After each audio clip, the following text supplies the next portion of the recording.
오늘은 연중 12주간 화요일이죠.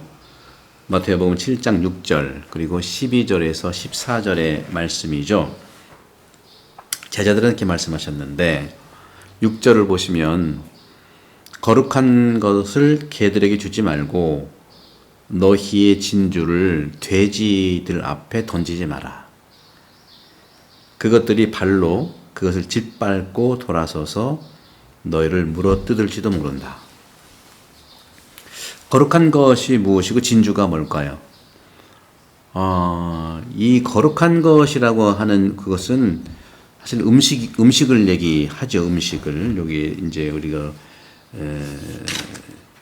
거룩한 음식, 다시 말하면 성전에 봉헌된 그런 고기들이라든가 그렇습니다. 유대교 때에서 그렇죠. 우리들 추수감사절 때 1년 동안 애써 수확한 곡식들을 주님께 바치지 않겠습니까? 이것을 강아지에게 먹이로 주는 것은 합당하지 않는 행위라는 거죠. 강아지라고 하는 것은 그 이방인 가나안 여인에게도 예수님이 강아지 취급했잖아요.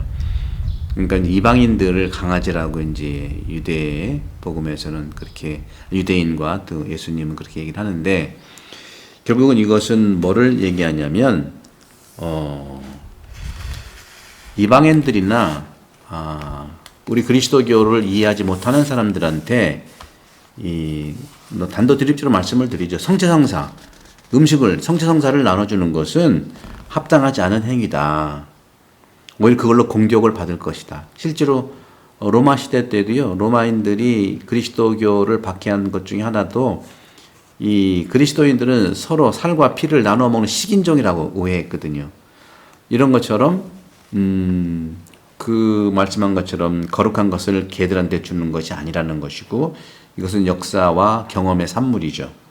또 진주도 역시 돼지들 앞에 던지지 말라는 거죠. 오히려 공격당한다 하는 거예요. 짓밟고 돌아서서 우리를 물어뜯는다는 것이죠.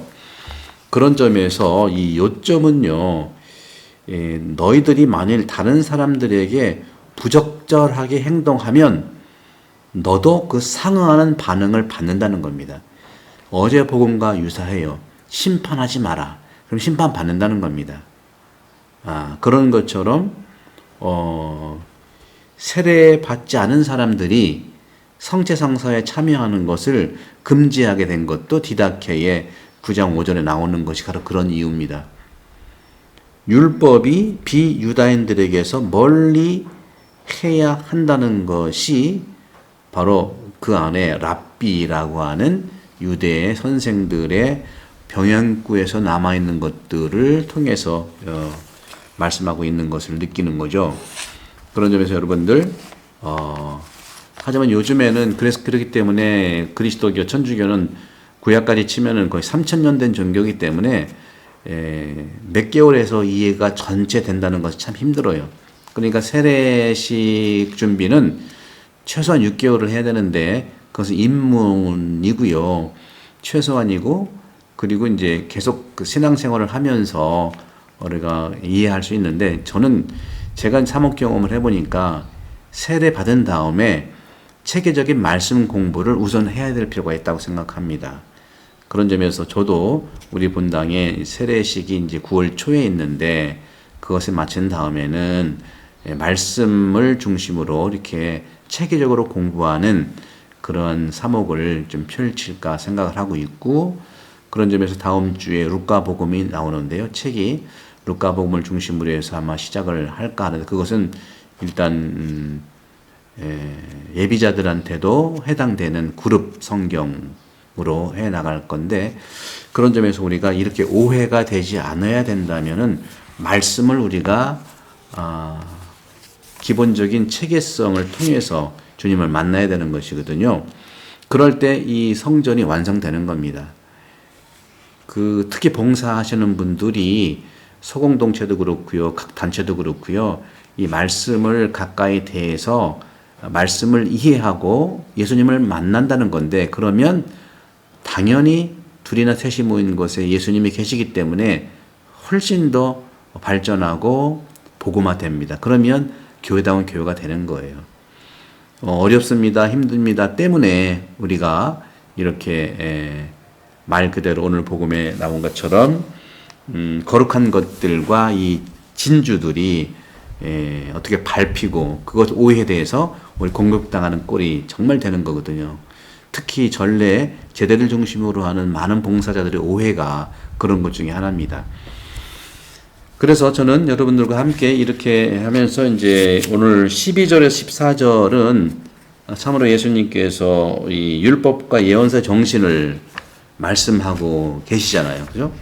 율법과 예언서의 정신들을 말씀하고 있는데 여기서 보게 되면 12절에 남이 너희에게 해주기 바라는 그대로 너희도 남에게 해주어라. 이게 율법 예언서의 정신이랬잖아요. 그죠? 남이 바라는 대로 해줘야 된다는 차원인데 참 쉽지 않죠.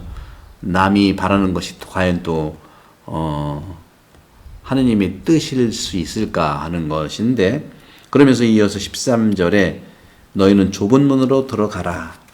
멸망으로 이끄는 문은 넓고 길도 널찍해서 그리로 들어가는 사람이 많다. 근데 생명으로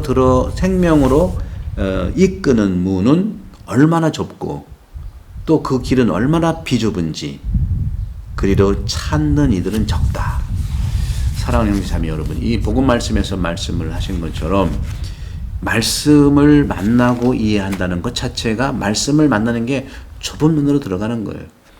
실질적으로는요, 좁은 문으로 들어간다는 것은 예루살렘 성으로 들어가는 건데 예루살렘 성이라는 것은 이스라엘의 중요한 그 공동체 나라잖아요. 또 이것이 우리에게는 천국, 하느님이 나라에 들어가기 위해서는요, 넓은 길로 가는 게 아니라 좁은 문으로 간다는 거죠. 넓은 문이 아니라 좁은 문으로 간다는 거예요. 이것을 저는 어떻게 보냐면 여러분들 많은 사람들이 가는 것에 따라가지 마시기를 바라요.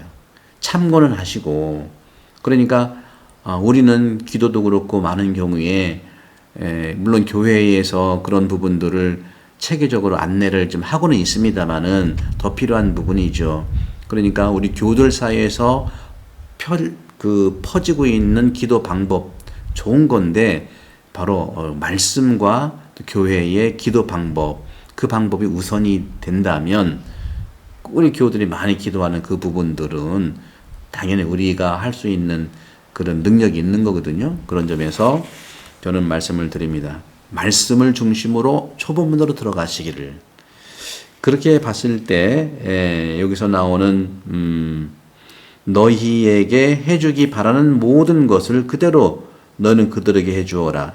이것이 율법 예언서의 정신인데 독특한 것은요. 이게 황금률인데 이게 레위기 19장 18절이 바로 뿌리를 두고 있는 거예요. 곧 네 이웃을 네 몸처럼 사랑해야 한다. 이런 거죠. 오늘 토요일인데 학생들이 벌써 오는 모양이네. 황금률의 이 부정적인 형태는 토빗 4장 15절인데 여기서 뭐라고 하냐면 네가 싫어하는 일은 아무에게도 하지 마라 하는 것이죠. 분명한 것은 그 예수님 시대 때에 동시대에 두 교사가 있었어요. 율법 교사인데 하나는 샴마이 학파와 힐렐 학파예요. 이 샴마이 앞에 와서 이방인이 이런 얘기를 했어요. 내가 한쪽 발로 서 있는 동안 율법 전체를 가르쳐 주신다면 저는 개종하겠습니다. 그렇게 한 거예요. 개종해 주세요 하는 거예요. 그럴 때 거기에 대해서 아주 간단하게 말씀을 했죠. 그 사람 근데 이제 그 샴마이는 그런 점에서는 이제 조금 율법에 대한 그 해석이 제가 잘 헷갈리는데 아마 그 완고했던 것 같아요. 근데 이 힐렐이라고 한 사람 똑같이 가서 물었던 거예요. 힐렐은 율법을 해석하는데 상당히 자유롭게 해석을 하는 사람이거든요. 힐렐에 갔을 때 힐렐도 이렇게 말했어요. 율법과 예언서의 정신이 뭐냐? 했더니 네가 싫어하는 것을 네 이웃에게 하지 마라. 이것이 율법 전체의 정신이고 한편 다른 것은 이에 대한 해석이다. 이것이 율법의 핵심이고 나머지는 전부 이거는 각주라는 거죠. 해석. 그러니까 이것을 배워라 하고 얘기하는 거예요. 그런 점에서 저도 여러분들께 7장 12절에 오늘 마태복음 7장 12절에 예수님께서 하는 것도 똑같아요. 힐렐이 황금률을 율법 전체에 대한 요약으로 이용한 것처럼 힐렐이 규율을 형성하는 그 부정적 형식, 토빗에도 나타났다고 그러죠. 토빗도 네가 싫어하는 일은 아무에게도 하지 마라. 이게 황금률의 부정성이에요. 오늘 복음은 황금률의 긍정성이거든요. 예, 남이 바라는 대로 너에게 해주라고 하는 건데 이런 부정성이 더 오리지널 같아. 부정성은 네가 싫어하는 거 이웃에게 하지 마라 하는 거예요. 내가 하기 싫어하는데 남에게 하라는 것이 말이 안 되잖아요. 그런 것처럼 그렇게 부정성은 아주 심각하게 어떤 의미에서 초기 그리스도인들도 예수님의 가르침을 되풀이하면서 똑같이 이렇게 우리에게 해나가시는 것이다 하는 것이죠. 사랑하는 자매 여러분, 바로 이 복음 말씀을 중심으로 내가 하나씩 살아갈 때 여러분 걸로 만들어 주시면 고맙겠습니다. 제가 매일 말씀을 7분, 8분, 9분, 10분, 때는 11분 정도 하는데 이 중에서 여러분 거 하나라도 적어 놓으시면 매일 적어 놓으면 한 달에 30개가 되면 여러분 것이 되는 거죠.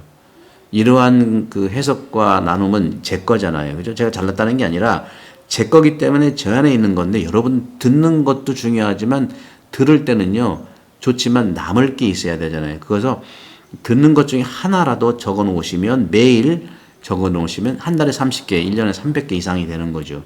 그렇게 여러분들이 특히 본당의 봉사를 하는 분들은 이것이 우선시 되어야 됩니다. 그래야만 좁은 문으로 들어갈 수 있어요. 성당의 문이 넓지만 정말 봉사의 길로 가는 좁은 문에 들어선 사람들은 이것을 해야 되는 거예요. 그럴 때 진정으로 겸손하고 하느님과 예수님을 드러낼 수 있지. 안 그러면 우리는 좀 부족한 존재이기 때문에 내가 드러나기를 바라는 거예요. 내가 그 위로받기를 필요해요. 그러나 그런 점에서는 말씀의 위로가 굉장히 중요한 겁니다. 성부와 성자와 성령께서 여러분을 강복합니다.